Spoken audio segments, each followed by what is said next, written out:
예, 반갑습니다. 오늘 하하 인문학 강좌 벌써 33번째. 이제 하하 강좌가 7월 3일이면 갈무리를 짓는 시간이 됩니다. 오늘 하하 강좌 33강 그리고 귀리의 문학, 동고동락 이지요.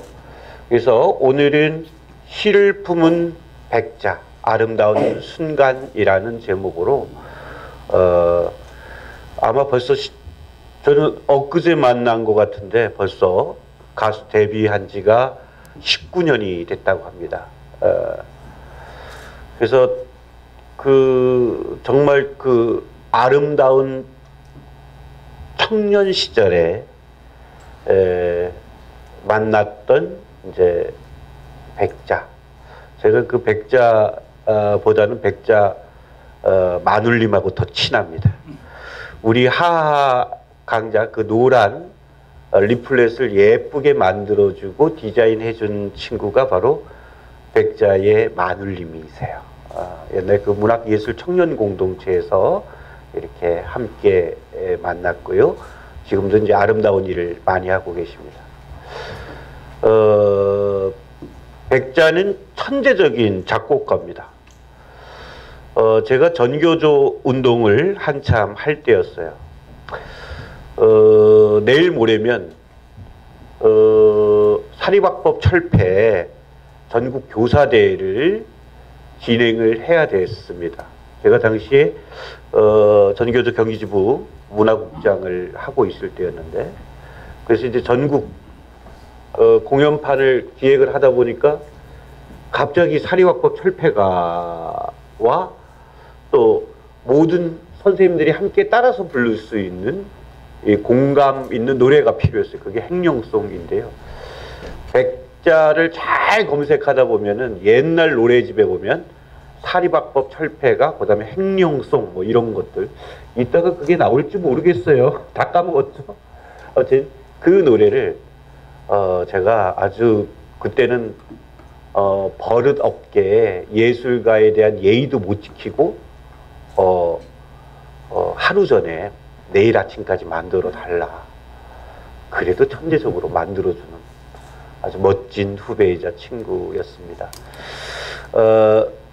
그런데 그런 백자가 지금은 우리나라에서 가장 유명한 민중 가수가 되었고, 청와대에 가서 문재인 대통령하고도 같이 식사를 하기도 하고, 그다음에 4월만 되면 도종환 시인의 시에 우리 백자가 노랫말을 붙인 노래가 이곳 안산뿐만 아니라 전국에 울려 퍼집니다.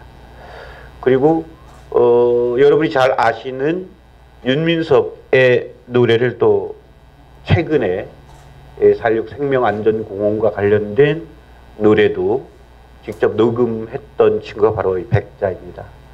우리 안산에, 그리고 4.16 교육에 밀접히 연관된 친구이기도 하지요. 우리 한국이 나온 천재적인 작곡가이자 가수 우리 백자를 뜨거운 손뼉으로 환영해 주시기 바랍니다. 반갑습니다. 소개받은 가수 백자라고 합니다. 여러분 반갑습니다.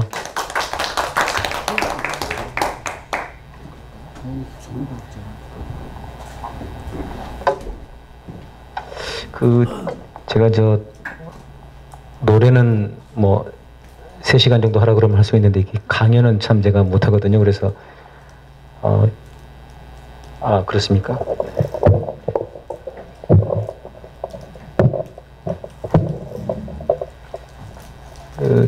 부탁을 받고 어쩔 수 없이 이렇게 기타를 메고 강단에 서는 그런, 이 강의를 한다고 이 포스터를 인터넷에 붙였더니 교수가 된 거냐며. 네.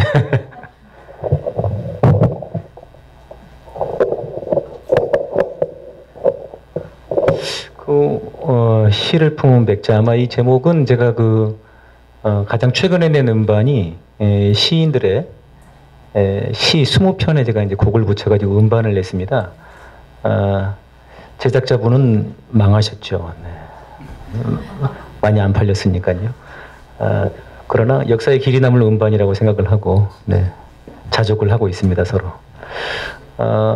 시에 곡을 붙이는 작업이 굉장히 어려운 작업입니다, 사실은.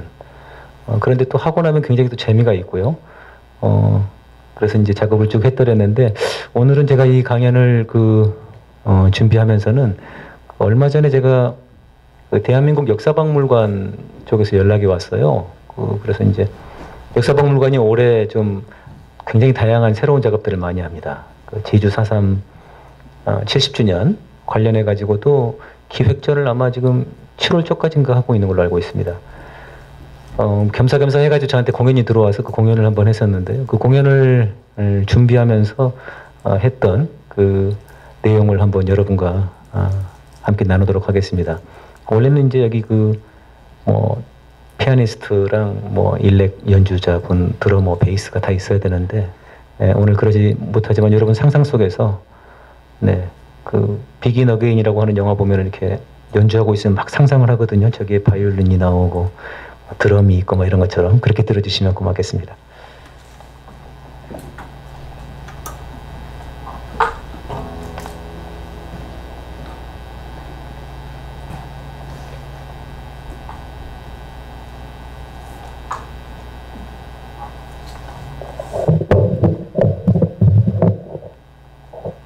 네. 예, 좋군요.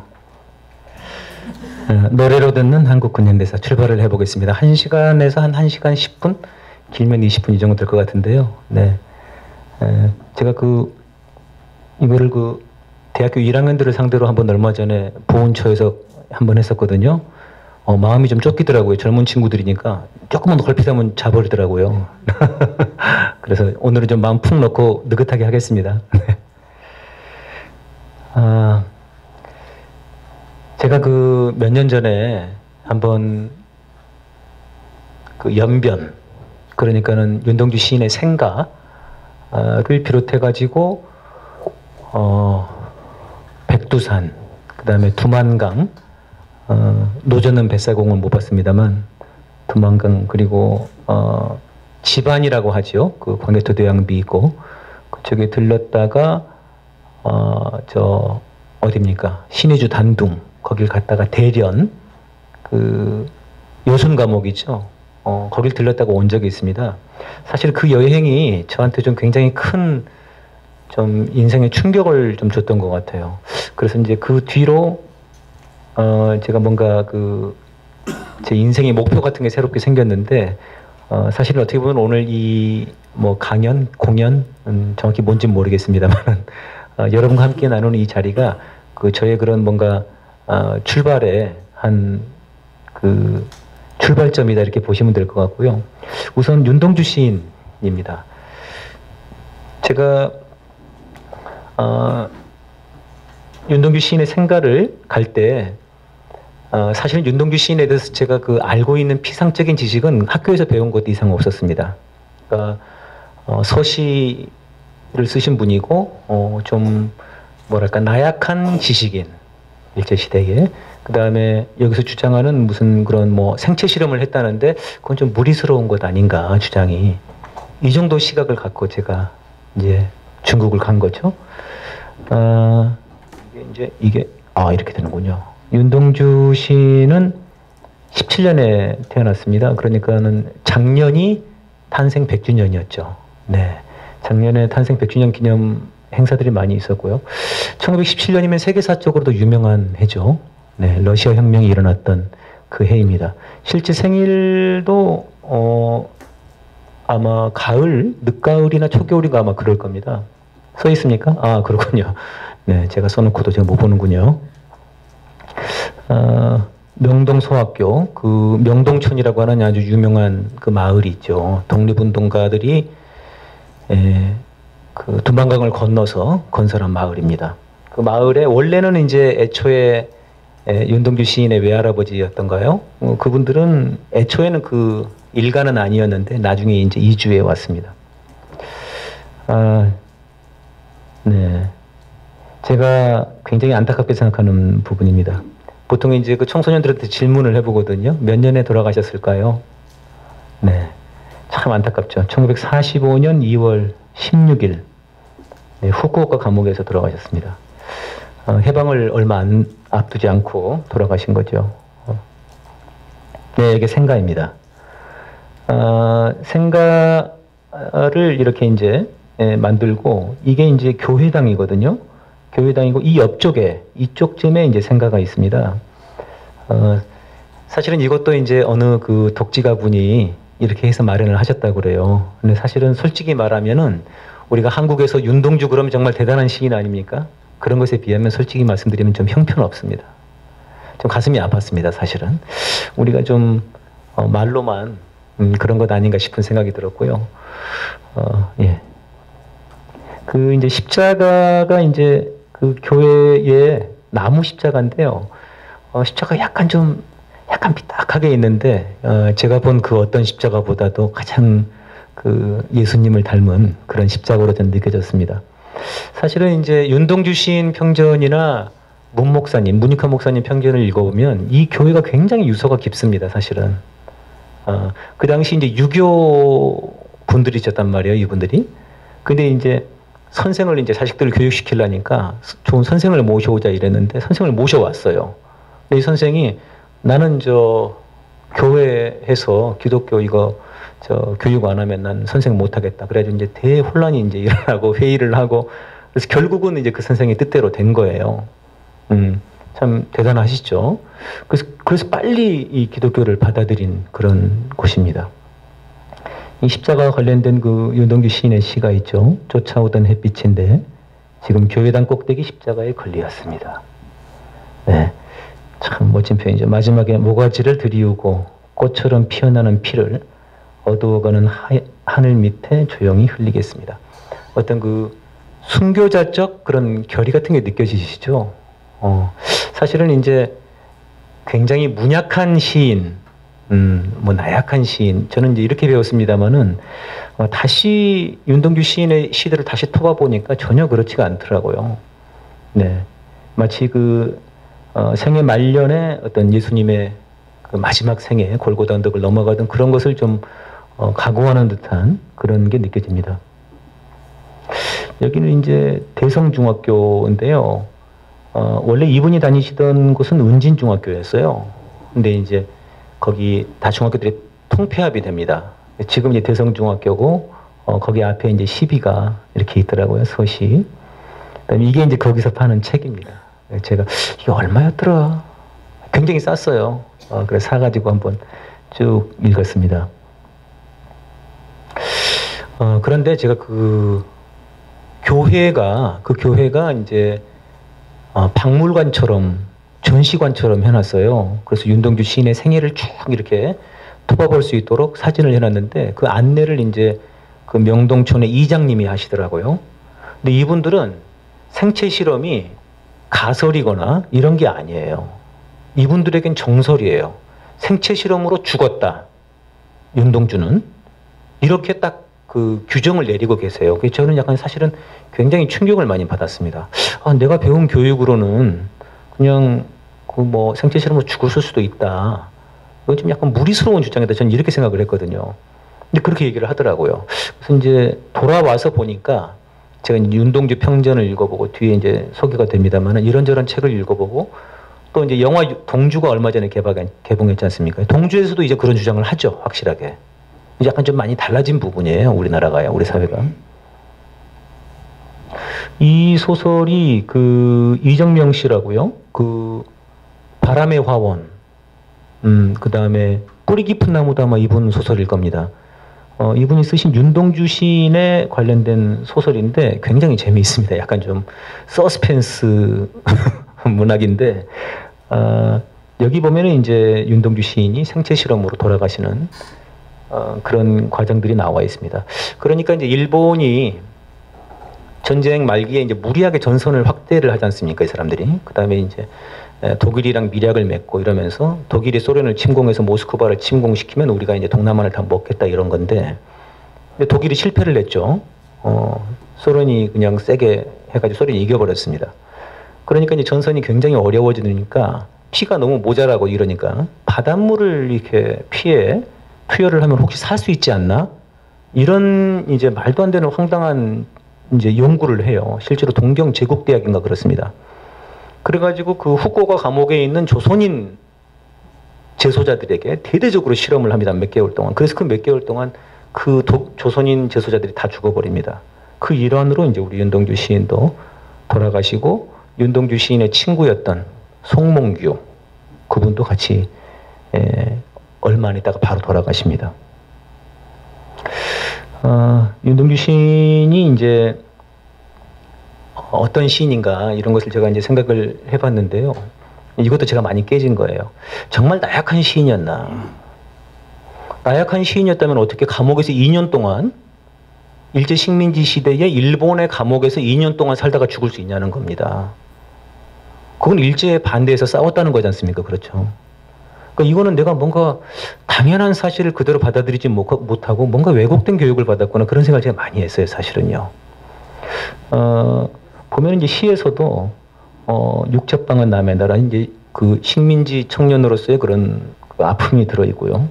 등불을 밝혀 어둠을 조금 내몰고 시대처럼 올 아침을 기다리는 최후의 나.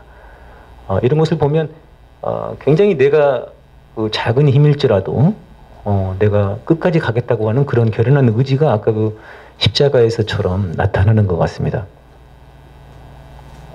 이게 이제 윤동주 평전인데요. 제가 이제 읽어본 평전 중에 손가락 안에 꼽힐 정도로 정말 재미있습니다. 정말 강추하는, 그 평전 중에 딱 한 권만 추천하라고 그러면 전 정말 주저함 없이 이 윤동주 평전을 추천하겠습니다. 이 송우예 선생이 있었는데요. 이 송우예 선생은 그 윤동주 시인의 친구였죠. 송몽규. 이 세 사람이 친구란 말이에요. 명동촌에서. 윤동주, 송몽규, 문익환. 이렇게 셋이 친구입니다. 근데 이제 송몽규와 윤동주는 1917년생이에요. 근데 문익환은 1918년생입니다. 그러니까 지금 말로 치면 빠른이죠. 네, 한 살 먼저 학교 간 거죠, 말하자면은. 근데 그 송몽규 선생의 조카예요. 그 송몽규 선생의 동생의 딸이신 거죠, 이분이. 소설가입니다, 송호회 선생이. 근데 이분이 이제 자신의 소명으로 생각을 하고 평전을 쓰셨는데 굉장히 재밌어요. 정계도 재미있고 윤동주 시인의 시를 딱 분석하는 게 있거든요. 근데 정말 그 확실히 평전은 문학가가 써야 되는 것 같습니다. 굉장히 재밌습니다. 평전에서도 이제 윤동주 시인이 그런 나약한 지식인이었거나 이런 것이 아니라는 것을 증명을 해냅니다. 당시에 2년 옥살이면은 예를 들면 지금으로 치면은 최고형에 가깝다고 그래요. 굉장히 그 큰 형이랍니다. 2년형이면. 근데 이제 왜 잡혀 들어갔냐면은 송몽규와 윤동주 이분들이 하시는 게 이제 제5열이라고 하는 뭐 그런 거 있지 않습니까? 우리가 쟤네들이 징용을 우리 하는데 그냥 우리가 같이 끌려가자. 그래서 거기 안에서 반란군을 조직하자. 그러니까 일본군 입장에서는 이거는 아주 놀라운 일이죠. 그래서 이제 바로 잡혀갔고 또 한글로 시를 쓴 것들이 다 전부 걸렸죠. 그 당시에는 그거는 무조건 죄죠. 한글로 시를 썼다는 것은 그건 저항에 가까운 거였죠. 아주 재밌습니다. 서시. 이 서시도 참 재밌습니다. 저는 서시라고 하는 제목의 시라고 생각했어요.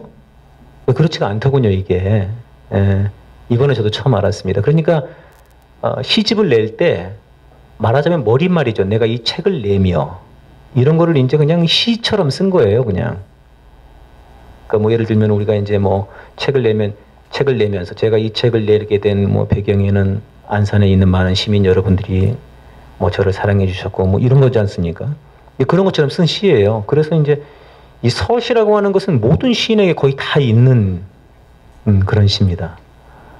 그런데 이제 윤동주 시인이 맨 첫 장에다가 이렇게 썼는데 이게 시가 다른 시보다 20만이 남았죠. 근데 윤동주 시인의 시를 여러분이 읽어보신 분들은 아시겠지만 이분이 전공자예요. 영문학을 전공하셨고 연세대에서 그다음에 이제 유학을 또 가셨지 않습니까? 그 아버지를 속이고 참 청소년들은 왜 우리는 다 아버지를 속일 수밖에 없는 걸까요? 우리는 아버지를 속이고 아버지가 원래 문학을 하셨어요. 근데 이제 실패하신 거예요. 그러니까 이제 당신이 실패했으니까 이 자식만은 너는 절대 문학을 하지 말라고 그런 거예요. 근데 어떻게 해요? 윤동주 시인 자기는 문학에 너무 하고 싶은데.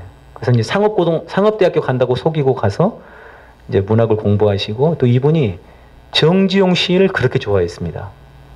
그래서 정지용 시인이 다녔던 교토의 대학교로 가는 거예요. 동지사 대학이.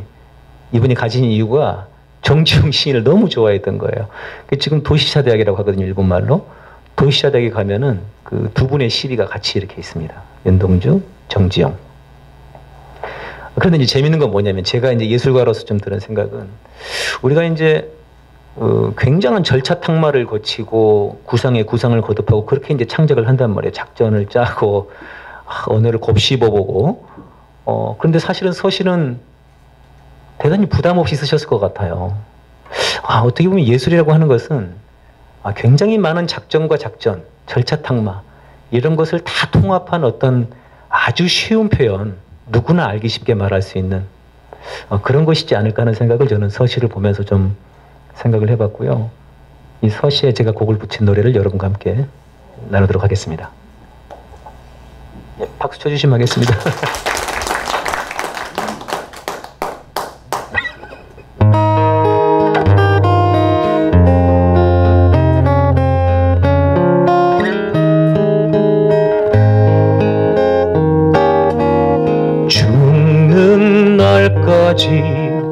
하늘을 우러러 한 점 부끄러움이 없기를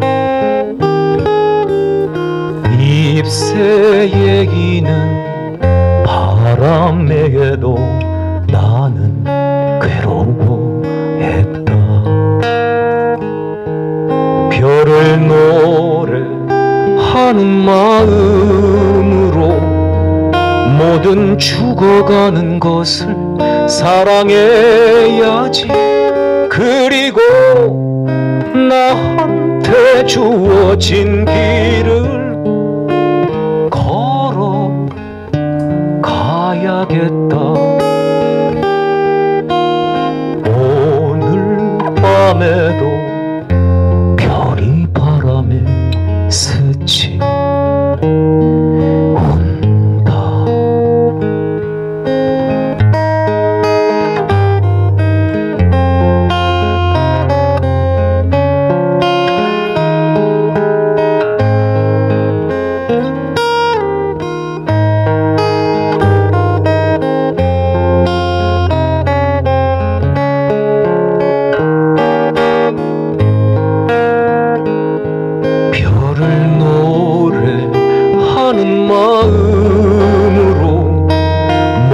죽어가는 것을 사랑해야지.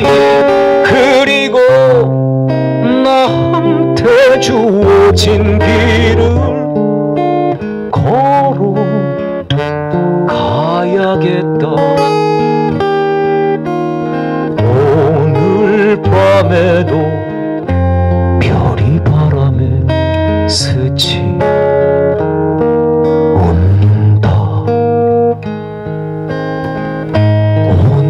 밤에도 별이 바람에 스치 온다.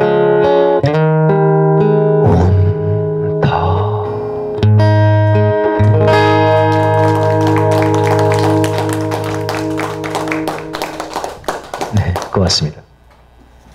나름 고품격 강의 같은 그런 느낌이 드네요. 네. 네, 제가 갔던 백두산인데요. 3대가 덕을 쌓아야만 저런 푸른 백두산을 볼 수 있다고 하더군요. 네, 제가 그런 것 같습니다. 네, 저희 아버님이 평생 열심히 농사를 지으셨거든요.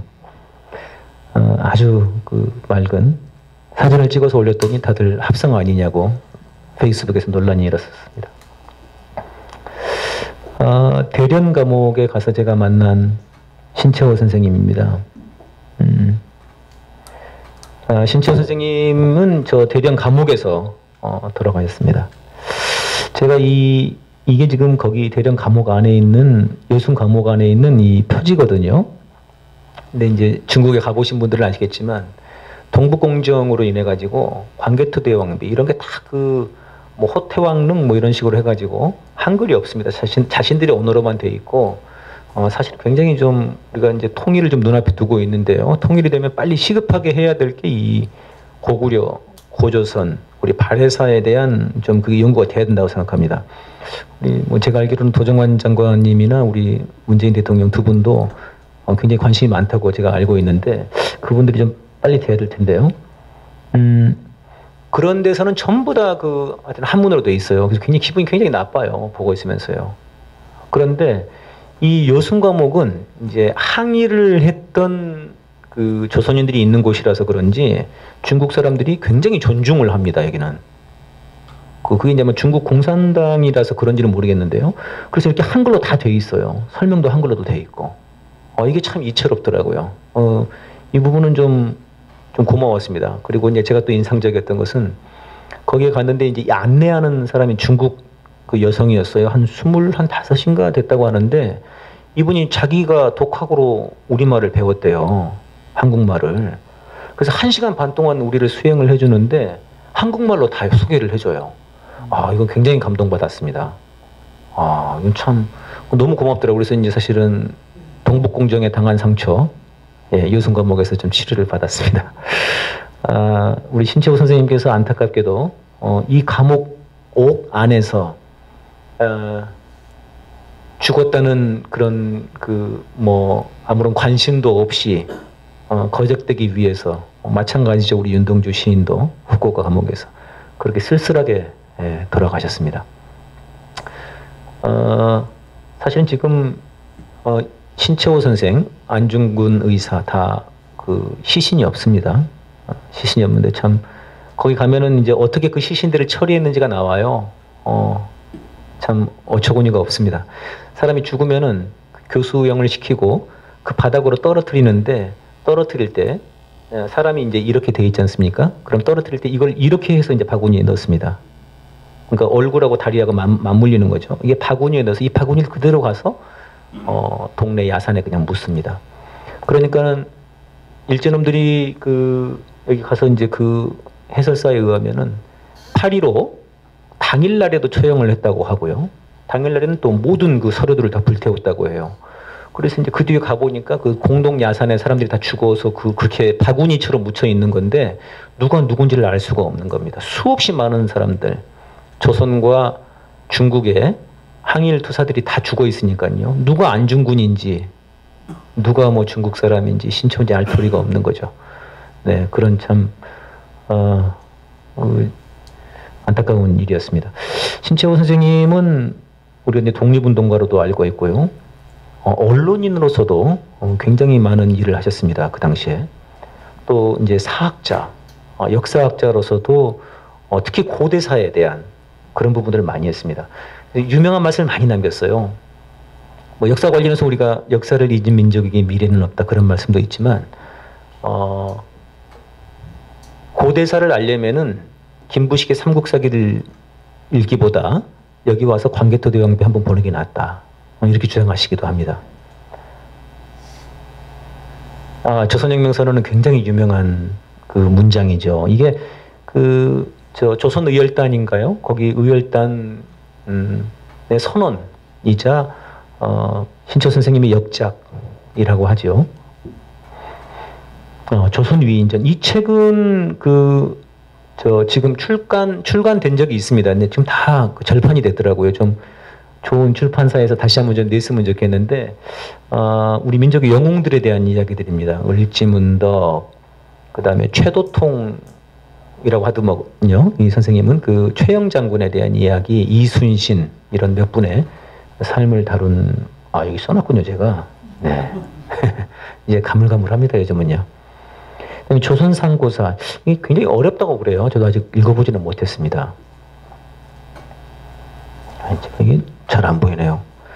이게 참 우리나라에 부처가 들어오면 우리 부처가 되지 못하고 부처의 조선이 된다. 우리나라에 공자가 들어오면 조선을 위한 공자가 되지 못하고 공자를 위한 조선이 된다. 우리나라에 기독교가 들어오면 조선을 위한 예수가 아니고 예수를 위한 조선이 되니까 이것은 어떤 일이냐? 이것도 정신이라면 정신인데 이것은 노예 정신이다. 그래서 자신의 나라를 사랑하려거든 역사를 읽을 것이며 다른 사람에게 나라를 사랑하게 하려거든 역사를 읽게 할 것이다. 참 명문장이시죠. 정말 조선인으로서의 그런 어떤 주체의식이랄까요, 이런 게 굉장히 남다르셨던 분입니다. 아주 유명한 문구죠. 역사를 잊은 민족에게 미래는 없다. 그래서 제가 이걸 곡으로 한번 써봤습니다. 그냥 이거를 간단하게 그냥 하겠습니다. 저는 하모니카도 불러야 돼요.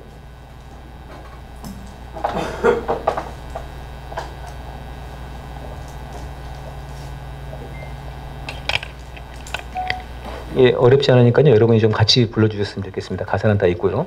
제가 먼저 한번 해볼게요. 역사를 잊은 민족에게 미래는 없다. 역사를 잊은 민족에게 미래는 없다. 어제가 없는 오늘이 있을 수 없듯이 역사를 잊은 민족에게 미래는 없다. 하실 수 있겠습니까? 네. 박수 치시면서 하셔야 되는데. 네. 기대하겠습니다. 하나, 둘, 셋, 넷. 역사를 잊은 민족에게 미래는 없다. 역사를 잊은 민족에게 미래는 없다.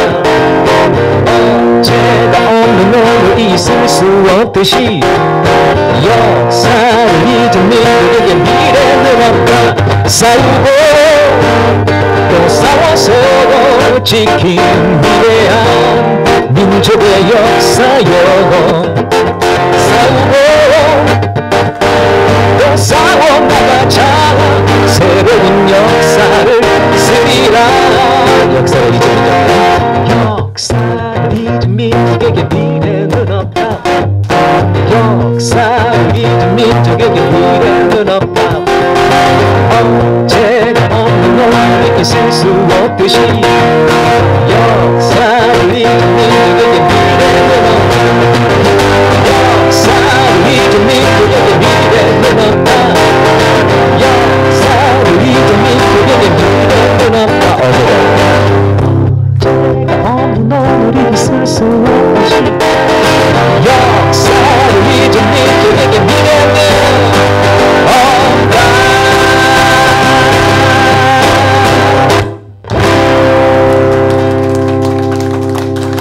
고맙습니다.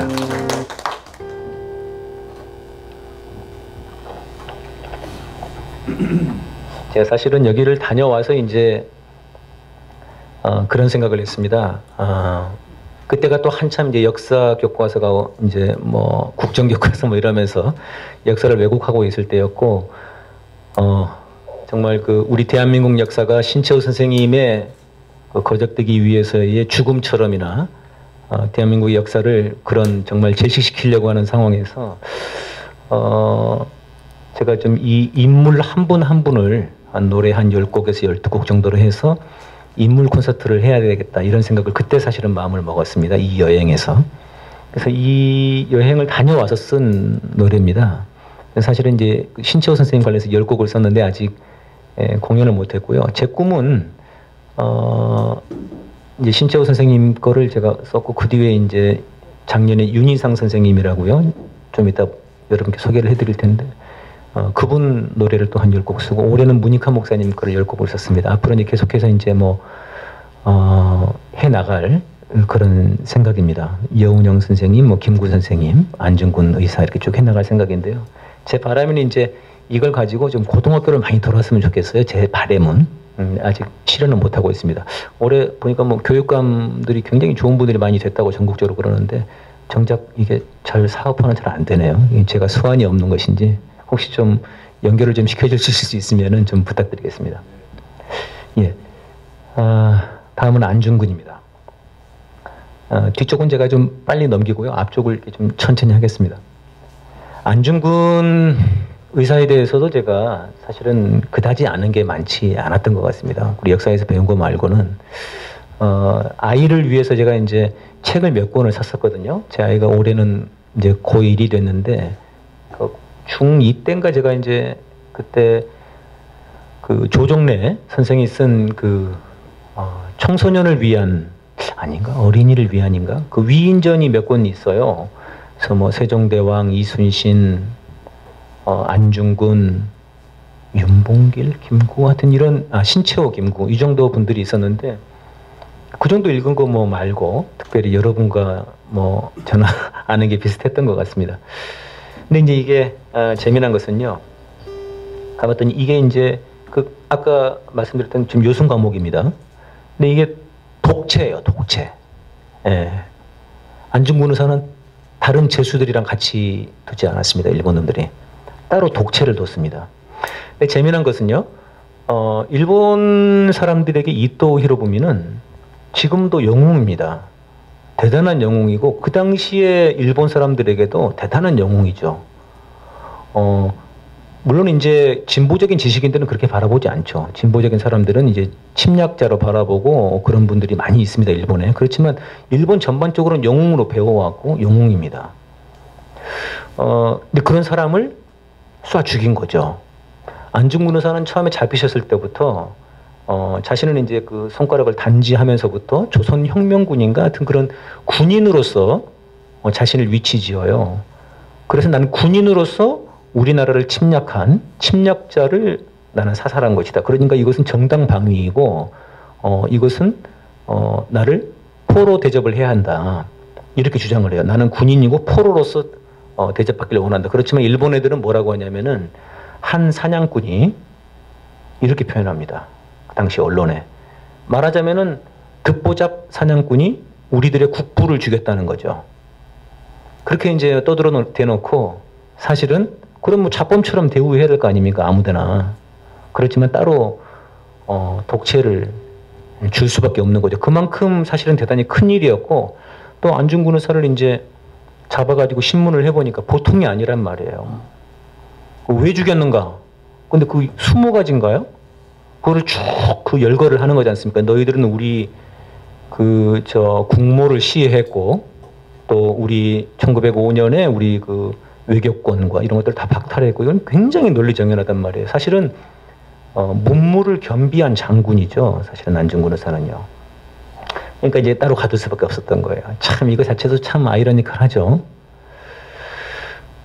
네. 1910년에 돌아가셨습니다. 사실 이거 저도 퀴즈 많이 내보는데 언제 암살을 했을 것 같냐. 이토 히로부미를. 그럼 보통 다 많은 이야기들이 1930년대 얘기가 많이 나와요. 실제로 암살이 많이 벌어진 때가 그때거든요. 조선의열단이랄지 이제 우리나라에서 그 김구 선생님께서 그 우리 윤봉길 의사나 이런 분들이 다 1930년 그 근방이거든요. 근데 1909년이죠. 이토 히로부미를 쏜 게. 그러니까 1905년에 을사보 조약 이 체결되고 나서 이 울분을 참지 못하셔가지고 이놈을 이제 처단을 내겠다고 생각을 하시고 아까 그 명동촌 있죠? 그 윤동주 시인의 생각 거기서 권총 연습도 하신답니다. 그리고 이제 하얼본으로 넘어가시는 거죠. 근데 이 을사보 조약이 얼마나 우리에게 추억스러웠는가 하는 것은 우리가 지금 말을 하는 을신연스럽다고 하는 거 있지 않습니까? 날씨가 좀 이렇게 오늘같이 좀 뭔가 침침하고 이러면 아우 야 오늘 좀 을신연스럽다. 이게 이제 을사년스럽다고 하는 말에서 나왔다고 그래요. 그러니까 그만큼 을사보 조약이 우리 민족에게 굉장히 치욕이었던 겁니다. 지금도 언어에 남아 있을 정도면은 그래서 1910년 이제 그 우리가 국치일이라고 하죠. 8월이죠. 그 전에 이제 모든 것이 완전히 합병되기 전에 돌아가셨어요. 세발의 총성. 이분이 명사수였다고 합니다. 명사수. 이 당시에 SNS가 없었지 않습니까? 신문을 통해서도 이토 히로부미를 본 적이 없습니다. 그러니까 이토 히로부미가 누군지를 몰라요. 알 수가 없는 거죠. 그러니까 이제 그 하얼빈역에서 이제 원래 작전을 몇 개를 짭니다. 그 전역에서 올 거다. 뭐 여기에 올 거다. 그리고 뭐 이제 자기 그 조카랑 어떤 그 같이 계획을 한 사람은 그 전역에 가 있고 이제 하얼빈역에서 이제 안중근 의사가 있는데 거기 내린 거예요, 마침. 이등방문이 내렸는데 누가 이등방문인지를 모르는 거죠. 그러니까 제일 높아 보이는 사람, 사람들이 제일 호위하는 사람을 세 방을 쏘는 겁니다. 그 사람에게. 그리고 그 좌우에 있는 사람을 한 방씩인가를 쏘죠. 다 그대로 다 즉사를 했다고 합니다. 거기 그 전시관의 표현을 보니까 뭐 이동한 지 30분인가 만에 사망을 확인했다고. 그러니까 한마디로 말하면 즉사했다고 봐야 되는 거죠. 그러니까 굉장한 그 명사수였던 거예요. 총을 굉장히 잘, 군대 갔다 오신 분들은 알겠지만 권총 이거 잘 못 맞춥니다, 원래. 제가 그 군대에서 그 이제 대대장 그 권총 그 관리하는 사람이었는데 이게 하나도 못 맞춰요, 대대장들 사격하면은. 이게 팡팡 튀기거든요. 굉장히 어렵습니다, 사실은. 근데 그거를 그대로 맞췄다는 건 대단한 거고요. 나중에는 그 어쨌든 간에 옆에 있는 사람들은 쓸데없이 자기가 쐈다는 거예요. 그래서 그건 사죄를 합니다. 안중근 의사가 제가 그분들에겐 정말 미안하다 라고 사죄를 합니다. 거기 전시관 안에 있는 겁니다. 주은혜 총리가 한 얘기인데요.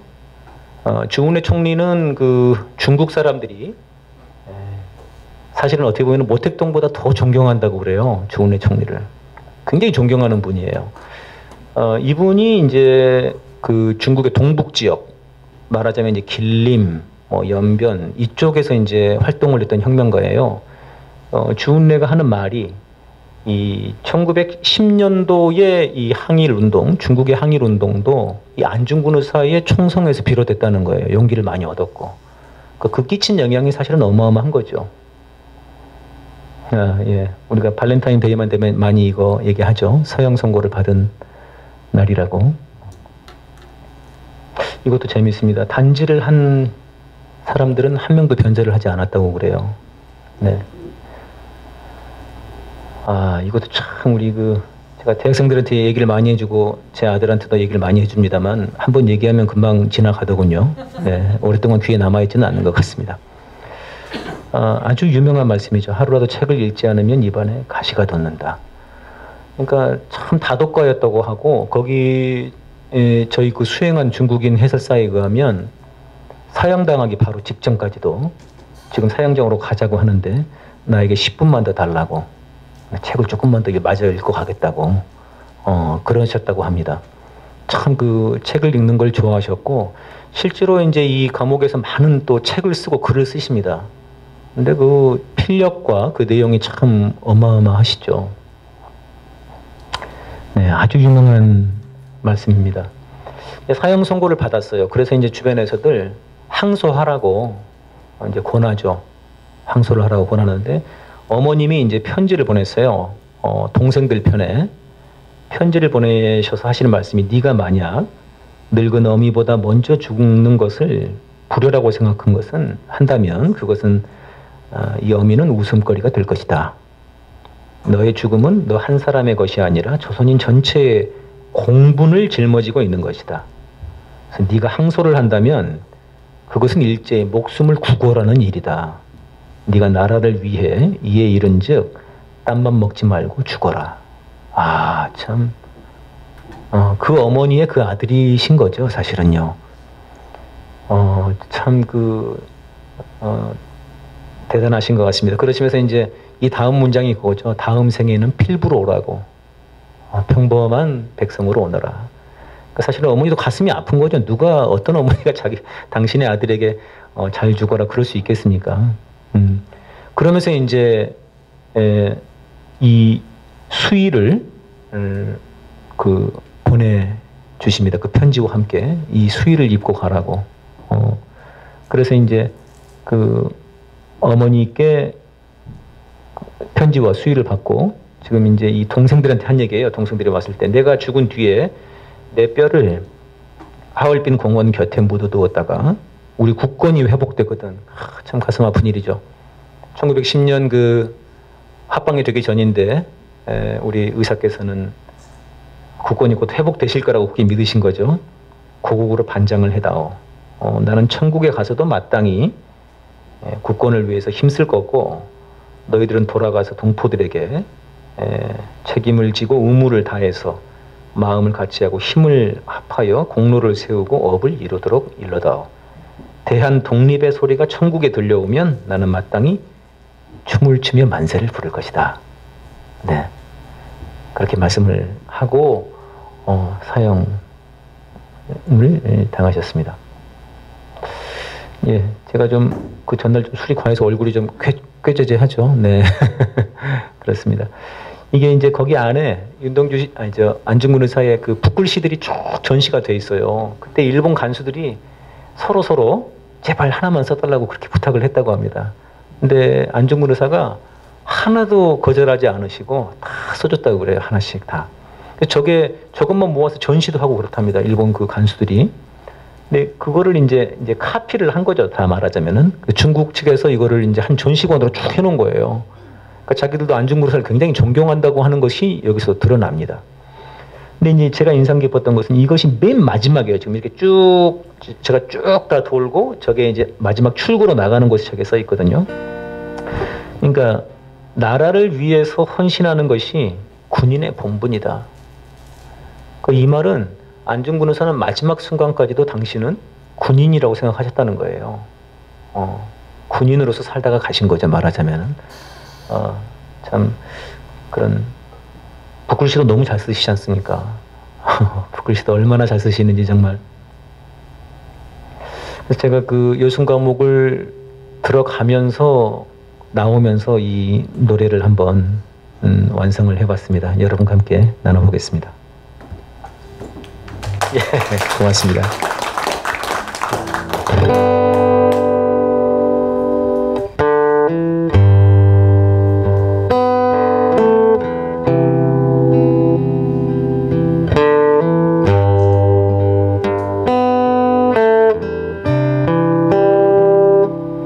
사나이 길 떠나네 갈바람을 뚫고 떠나네 어머니 내 어머니 그리움 안고 떠나네 죽음이 두려우랴 역사의 외침 나를 부르네 손바닥 깨물면서 가리라 나는 가리라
나는 가리라.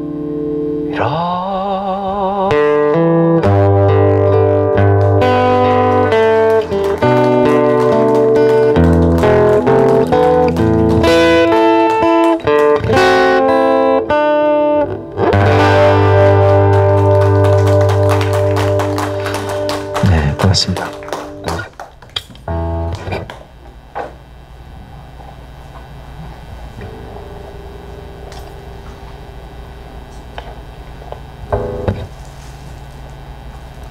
제가 굉장히 너무 여유 있게 했군요. 지금 시간이요. 네, 뭐 오늘 다 못하면 2부는 다음에 또 불러주시면 그때 와서 하겠습니다.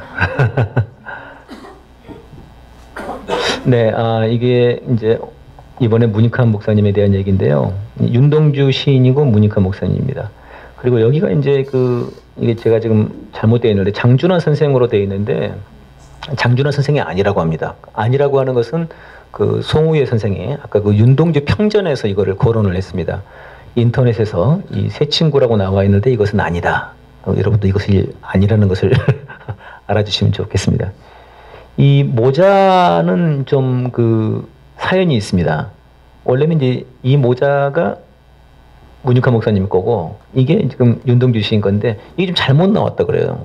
모자를 이제 둘이 맞췄는데 그 모자집에 가보니까 모자가 이제 윤동주 씨인게 좀 약간 찌그러졌던 모양이에요. 그러니까는 이제 문 목사님 그 증언에 의하면 평소에 무력이 없는 친구인데 이날따라 사진을 찍기로 이제 그날 한 건데 모자를 좀 바꾸자고 한다는 거예요. 그래서 문 목사님이 야 그래 알았어 그럼 네가 호빵 사라.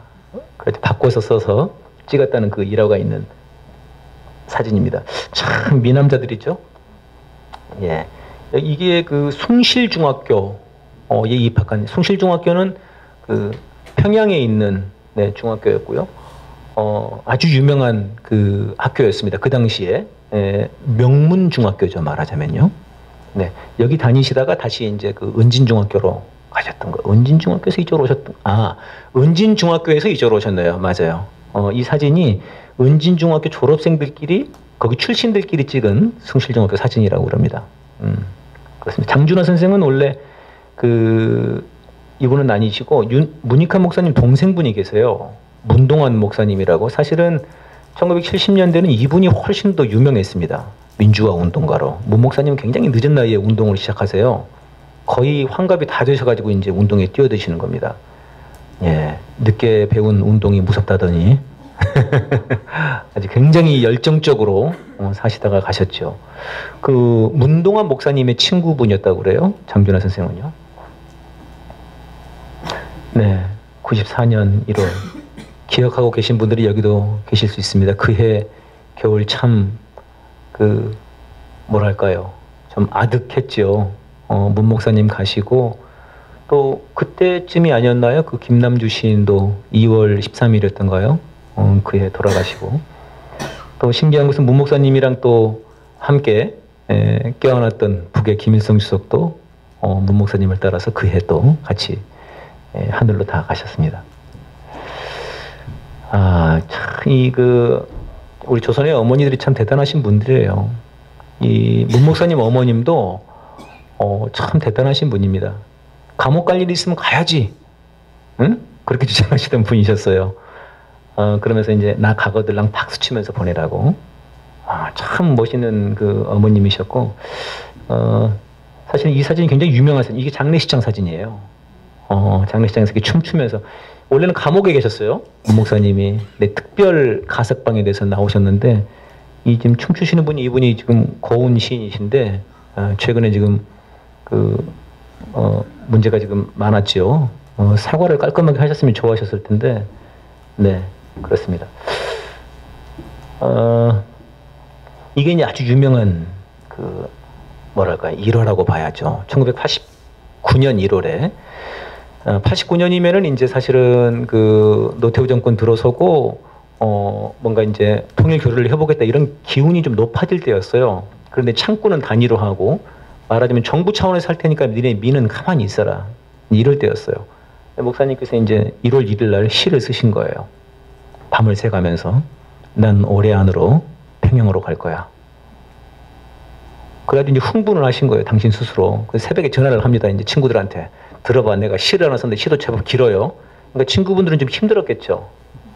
졸려 죽겠는데 지금 이 긴 시를 지금 계속. 열정가예요. 우리 문익환 목사님 열정가입니다. 다 들어보라고. 야, 참으면 안 돼! 기꺼이 기어코 가고 말 거라고. 이게 잠꼬대가 아니라고. 그리고 그해 3월 말에 실제로 평양에 서 계십니다. 정말 그 놀라운 결단력과 실천력이죠. 네, 3월 25일 날 평양에 도착을 합니다. 이거는 아마 제가 알기로는 그 문 목사님께서 우리 말에 대한 연구를 굉장히 많이 하셨어요. 그 목사님께서 이제 운동하시기 전에 마지막에 하신 사업이 뭐냐면은 성경이 너무 그 고어체로 돼 있다는 거예요. 무슨 말씀인지 알죠? 성경 문자 어렵잖아요. 이거를 다 한글로 쉬운 말로 바꿔야 된다. 쉬운 말로 바꿔야 이 기독교를 더 대중화시킬 수 있다. 이렇게 주장을 하시고 신교, 구교, 그러니까 말하자면 천주교, 기독교에서 공동으로 성경 그 번역 작업을 합니다. 거기에 사실은 대장격이셨어요. 그래서 우리말에 대한 연구를 굉장히 많이 하셨고 문성근 선배님 그 막내 분이시죠. 문 목사님의 막내인데 문성근 선배님 말씀에 의하면은 가족끼리 같이 식사를 하는 자리가 늘 뭐 정세 토론장이거나 저 세계사에 대한 토론이거나 아니면은 그 한글에 대한 야, 이 말은 이걸로 바꾸는 게 어떠냐 이런 교육의 장이었다고 그래요. 그러니까 그 기억하시는 분들 우리가 저 그것이 알고 싶다 지금은 뭐 그런데 말입니다. 이분이 유명하지만 원래는 사실 문성근 씨가 할 때가 어마어마했잖아요. 그때 그 인기가. 근데 문성근 씨가 이게 발음이 굉장히 좋아요. 발음과 그 다음에 언어가 그때 이제 좋았던 것이 아마 작가가 그냥 주면은 그걸 그대로 읽지를 않으셨대요. 다 그걸 수정을 했답니다. 쉬운 말로. 아마 그게 이제 당신이 아버지로부터 배운 것 같다 이렇게 말씀을 하시는데 이게 이제 문 목사님이 굉장히 중요하게 생각했던 게 결의말 큰 사전을 만들자. 남과 북이 하나의 사전을 같이 만들자. 이거를 이제 말씀을 많이 했어요. 그래서 그거를 김일성 주석이 굉장히 좋은 생각인 것 같다고 이렇게 했다는데 이게 결국은 이제 추진은 안 됐고 문 목사님의 뒤를 이은 우리 문재인 대통령께서 이제 이러시겠죠. 이게 참 4월 2일 날 이제 공동성명을 발표를 하는데 사실 우리는 잘 몰랐죠. 저도 이번에 이제 이거를 조사를 하면서 알게 됐는데요. 이게 첫 번째 나오는 말입니다. 근데 이게 문 목사님의 명언 중에 하나입니다. 3월 말에 이제 평양에 도착했는데 이때가 마침 또 부활절이었다고 그래요. 그래서 이제 평양에 봉수교회라고 있습니다. 그 교회에서 이제 목사님께서 제가 이 언어를 잘 모르겠네요. 하여튼 그 집도를 하셨다고 그러나요? 저기 뭔지 모르겠습니다. 부활절 예배를 이제 드리시는데 부활절 예배에 이제 이 주제로 하신 말씀이 이거였다고 그래요. 민주는 민중의 부활이고 통일은 민족의 부활이다. 근데 이때가 아직 김일성 주석을 만나기 전입니다. 근데 이제 그 문 목사님 평전에 의하면 제가 이 평전은 차마 제가 추천을 못 드리겠습니다. 문 목사님 평전은 제가 굉장히 잘 아는 선배님이 쓰신 건데 우리 김태철 선배님도 잘 아시는 선배님인데 굉장히 두꺼운데요. 조금 이게 좀 진행이 좀 원만하지가 못합니다. 네. 솔직한 말씀이고요. 그래도 읽어보시면 참 좋습니다. 근데 그 김영수 선배님의 말씀에 의하면 그 봉수교회에서 이 설교를 듣고 북측에 있는 북한의 그 관계자들이 이 목사는 다르구나 이렇게 느꼈다는 거예요. 이런 얘기는 사실 굉장히 충격적인 발언이죠. 지금 들어도 충격적인데 그 당시에 한국에서는 뭐 국가보안법이고 뭐 그렇죠. 통일이 국시다 그랬다고 잡혀간 국회의원도 있지 않습니까? 네, 그래서 이런 그 많은 얘기들을 합니다. 그래서 사실은 이제 문익환 목사님을 연구하시는 분들은 6.15 공동선언, 14도 공동선언, 또 지금에 이르는 4.27 선언까지도 이 사실은 문 목사님께서 이루어놓은 이 기본 방향에서 시작됐다 이렇게 주장하시기도 합니다. 사실은 저는 굉장히 일리가 있다고 생각합니다. 네, 열사여 외치시던 현장에서 들으신 분들도 여기 계실 것 같은데요. 그러니까 1976년에 3.1 민주구국선언을 이제 하면서 이제 민주화 운동에 투신하는데 이게 또 인연이 또 있습니다. 3.1 운동이 내년이면 이제 100주년이에요. 사실은 제가 이제 얼마 전에 청와대 가서 식사를 하셨다고 하셨는데 제가 청와대 간 건 아니고 그 1987 영화를 이제 그 용산 CGV에서 보고 거기 이제 한 식당에서 이제 같이 식사를 했는데 그 자리에서 제가 이제 그런 말씀을 드렸거든요. 문 목사님 올해 탄생 100주년인데 저도 이제 공연을 준비하고 있는데 우리 문재인 대통령께서 좋은 일이 많이 있었으면 좋겠다. 그렇게 말씀드렸는데 뭐 지금은 뭐 어마어마하죠. 근데 그때 문재인 대통령 하신 말씀이 내년에 3.1절 100주년인데 좀 뭔가를 좀 크게 기획을 했으면 좋겠다. 그런 말씀을 하시더라고요. 그래서 제가 굉장히 인상이 깊었어요. 그래서 내년 3.1절은 아마 남북이 동시에 뭔가 크게 하는 행사를 할 수 있을 것 같아요. 제 생각에는. 그런데 아무튼 간에 이 3월 1919년에 그러면은 이분이 1918년생이지 않습니까? 그럼 이제 깐난쟁이죠. 근데 이 어머님이 보통 어머님이 아니에요. 이 명동촌에 계신 분들이 다 독립운동 하시는 분들이란 말이에요. 그래서 이 깐난쟁이를 업고 안고 이제 3.1 운동을 하다가 감옥까지 가시는 거예요, 어머니가. 그러니까 투옥 생활을 굉장히 어려서부터 시작을 하셨죠. 만 2세에 이제 감옥 생활을 하신 거예요. 그리고 총이 그 당시 뭐 총도를 쏴서 죽였지 않습니까? 일본 그 군경들이 거의 죽을 뻔했다고 그래요. 그러니까 사실 생사를 넘어서 이제 온 거고, 이 3.1절이라고 하는 것은 문 목사님께는 굉장히 큰 그런 역사적인 자신의 그런 게 있는 겁니다. 그래서 이 59세 참 그 늙은 나이에 시작을 하신 건데요. 생을 마감하시는 동안 6번을 투옥당하고 11년 3개월을 감옥 생활을 하셨습니다. 그래서 얼마 전에 그 박근혜 정부 시절에 그 비서실장했던 김기춘이 내가 지금 나이가 70이 넘었는데 좀 감옥 생활하기 힘들다, 좀 내보내줘라, 그렇게 진정을 했어요. 그때 문성근 선배님께서 페이스북에 글을 썼습니다. 저희 아버님께서 70대 옥살이를 할 때 감옥에 넣은 그 사람이 바로 김기춘이었다. 네. 남에게는 뭐 인정도 없고 자신은 70살이라고 그러는 거죠. 저희가 문 목사님 100주년 콘서트를 지금 한번 했고요. 8월 24일 날 수원에서 지금 계획하고 있습니다. 시간 되시는 분들은 놀러 오십시오. 잠꼬대니 잠꼬대 시 중에서 제가 한 대목을 노래를 만들어 봤고요. 이 노래를 하고 전반적으로 좀 마무리를 하고 그렇게 하겠습니다. 나머지는 다음 강의 때 하겠습니다.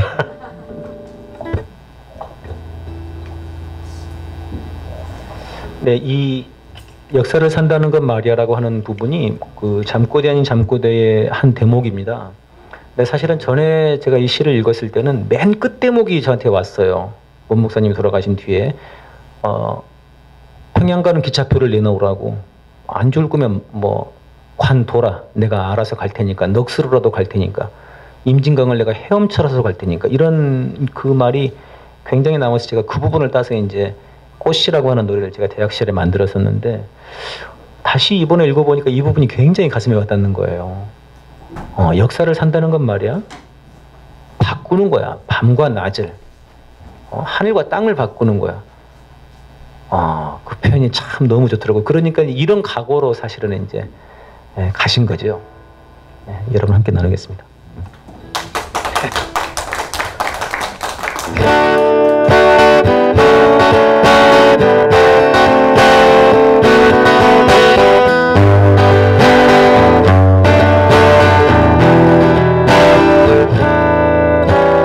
역사를 산다는 건 말이야, 밤을 낮으로 낮을 밤으로 뒤바꾸는 일이라. 역사를 산다는 건 말이야, 하늘을 땅으로 땅을 하늘로 뒤엎는 일이라고. 맨발로 바위를 걷어차 무너뜨리고 기꺼이 그 속에 묻히는 일이라고. 벽을 문이라고 지르고 나가야 하는 이 땅에서 온몸으로 분단을 거부하는 일이라고. 역사를 산다는 건 말이야, 밤을 낮으로 낮을 밤을 뒤바꾸는 일이라고. 역사를 산다는 건 말이야, 하늘을 땅으로 땅을 하늘로 뒤엎는 일이라고.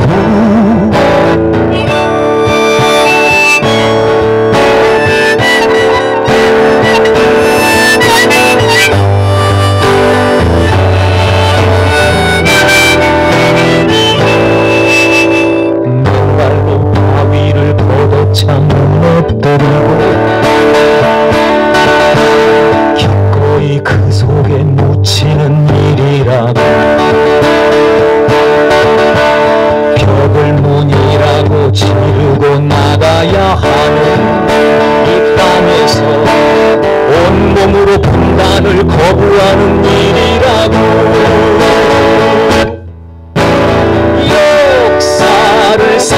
산다는 건 말이야. 밤을 낮으로 낮을 밤으로 뒤바꾸는 일이라고. 역사를 산다는 건 말이야. 하늘을 땅으로 땅을 하늘로 뒤엎는 일이라고. 역사를 살자.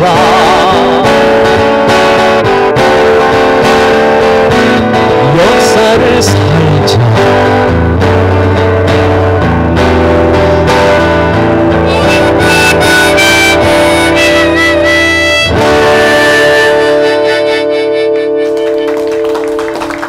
네, 고맙습니다. 네, 고맙습니다. 네, 내년에 또 불러주시면, 제가 이게, 예, 식사하던 장면입니다. 네. 불고기 브라더스에서 불고기를 먹었습니다. 네, 어떻게 배로 들어가는지 모르게 정신없이 먹었습니다. 예, 윤희상 선생님이라고요. 참 세계적인 음악가인데 우린 거의 잘 모릅니다. 내년에 불러주시면 그때 다시 하겠습니다. 촛불. 참 세계사를 우리가 배울 때 전 세계의 민주주의의 상징을 아테네, 그리스 이렇게 얘기하지 않습니까? 저는 택도 없는 얘기라고 생각합니다. 전 세계에서 민주주의 역사는 한국의 촛불을 보고 배워야죠. 미국에서 아큐파이 월스트리트, 그 정도는 잽도 안 되는 거죠, 사실은. 거기 우리 어디 중소도시에 촛불만도 못하는 사람들이 모여서 한 거예요. 물론 이제 미국의 심장부 셌다고 하는 그것이 이제 의미가 있지만, 진짜 이 몇 개월 동안 지속적으로 수많은 시민들이 아주 평화적인 방법으로 정말 그런 집단지성의 힘으로 추위 속에서 이루어낸 이 민주주의는 정말 세계사적으로 다시 없을 그런 힘이었다고 생각하고요. 그것은 사실은 바로 또 이 안산의 아픔이자 또 안산의 힘, 거기에서 출발하지 않았나 싶습니다. 그래서 여기는 지금 없습니다만 제가 화인을 한 곡 부르도록 하겠습니다.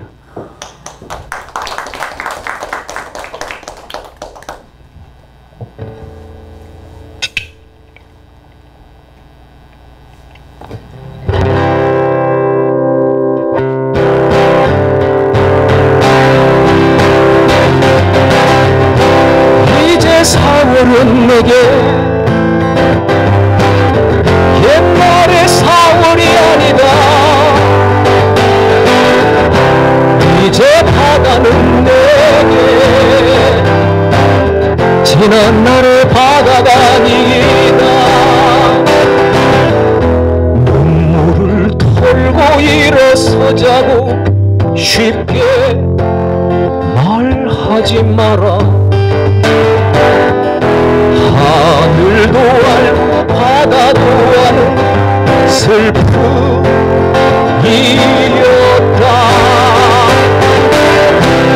이제 4월은 내게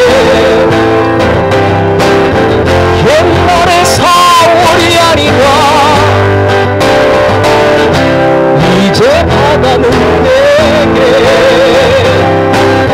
지난 날의 바다가 아니다.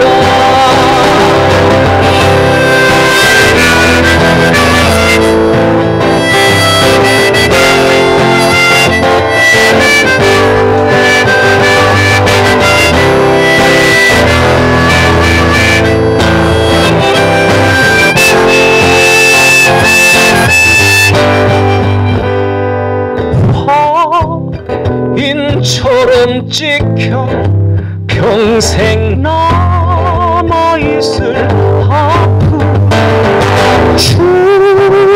죽어서도 가지고 가갈 이별이었다.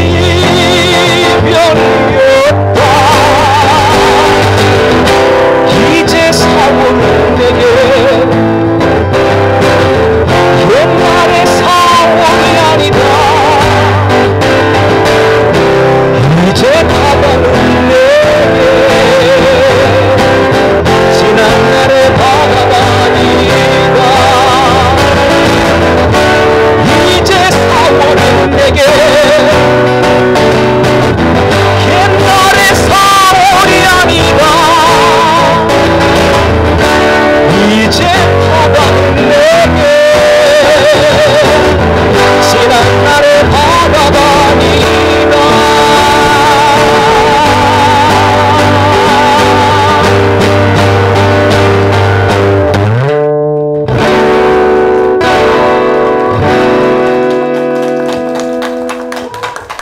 네, 고맙습니다.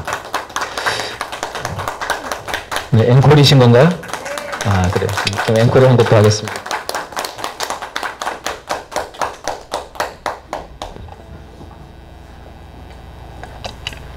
예, 아무튼 제가 참 강연보다는 공연을 좋아하는데요. 아무튼 이렇게 여러분 덕에 강연도 좀 해보고 교수님 소리도 듣고 제가 아주 오늘 행복한 하루였습니다. 정말 올해 정말 꿈 같은 것 같습니다. 정말 믿어지지가 않고 놀라운 그런 시대를 살고 있는 것 같습니다. 연평도 주민분들에게 인터뷰를 했는데요. 남북회담은 또 하다가 엎어지고 그랬으니까 또 이제 뭐 마냥 기뻐할 수만은 없었는데 싱가포르에서 이 북미회담을 하는 거 보니까 뭔가 될 것 같다고 그런 말씀을 하셨다고 그래요. 네, 그분들도 이제 좀 발 뻗고 자고 우리도 좀 이제 더 이상 전쟁은 없는 나라 하겠다고 말씀하셨고 또 한미훈련도 중단된다고 하니까 정말 참 그런 좋은 박수 한번 쳐주십시오. 제 생각에는 한 내년 정도 되면 이제 우리 다 저 판문점 통해서 여행도 가고 저기서 저렇게 우리도 인증샷 찍을 날이 오지 않겠습니까? 참 옛날에는 못 믿었습니다만 이제 그런 날이 오는 것 같습니다. 네, 청년들한테 제가 강의를 해가지고 청년이라고 그랬는데 절반은 자고 있었습니다. 마지막 노래로 도정환 시인의 시에 곡을 붙인 담쟁이 부르고 그럼처럼 물러가겠습니다. 여러분 오늘 고맙습니다.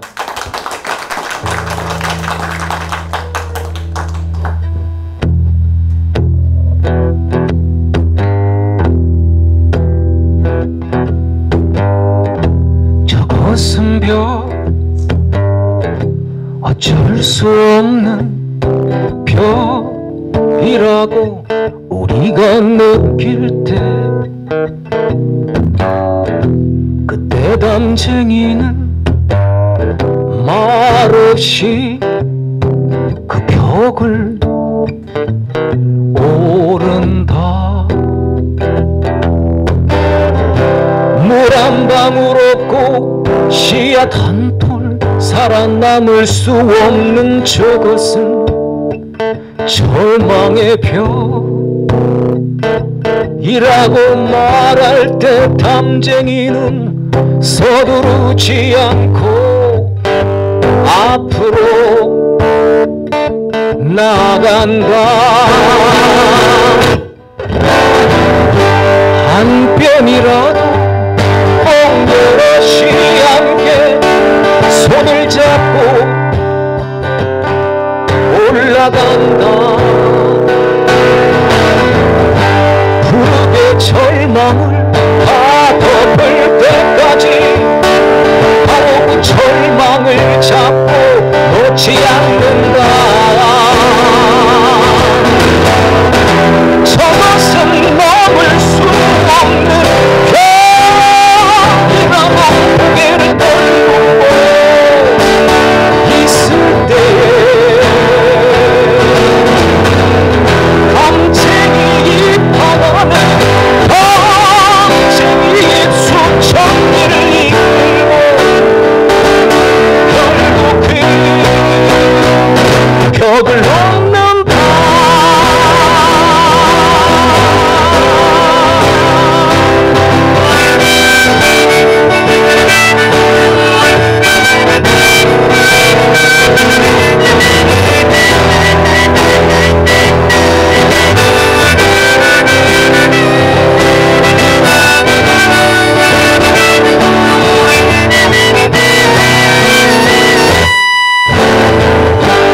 한 뼘이라도 꼭 여럿이 함께 손을 잡고 올라간다. 부르게 절망을 다 덮을 때까지 바로 그 절망을 잡고 놓지 않는다. 저것은 넘을 수 없는 벽이라고 고개를 떨고 있을 때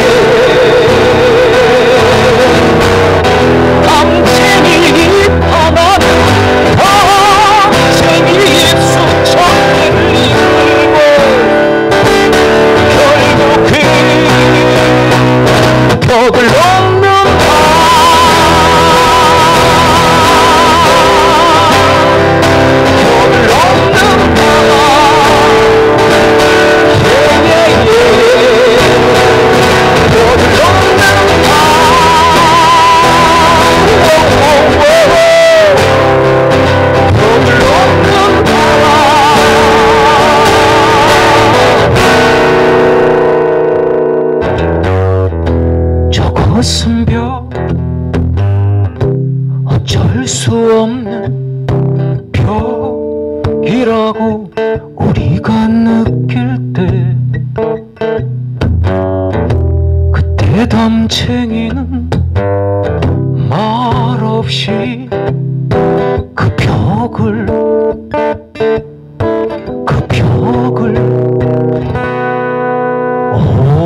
오른다.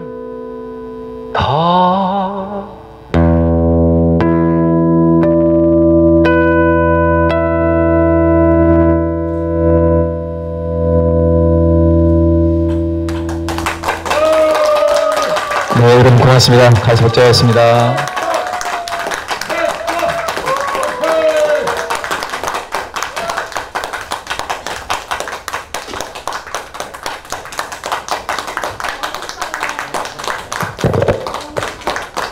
자, 천만을 이끌었던 노래였습니다. 그것이 백자의 노래였습니다. 광화문에서 천만을 움직였던 그 노래.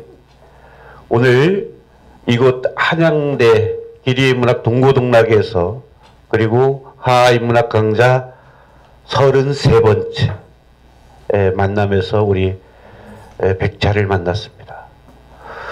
백자를 만나는 동안 참 오랜 동안 우리 문익환 목사님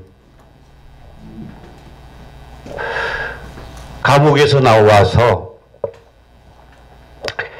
그 반창고 치료법이라고 정말 어디 배가 탈이 나거나 이런 친구들에게 따뜻하게 붙여주시던 그런 모습도 떠오르고 그리고 이 화인 그 다음에 담쟁이 시를 썼던 우리 현 문화체육부 장관 도종환 형님께 전화를 해서 하하 강좌에 꼭 나와주세요 라고 했더니 부처라 그것만 봐줘라 현직이라서 나오기가 참 힘들단다. 나머지는 다 도와줄게. 근데 아직 제가 그 도와달라는 카드를 한 번도 안 썼습니다. 우리 백자를 위해서 다시 한번 뜨거운 손길 부탁드립니다.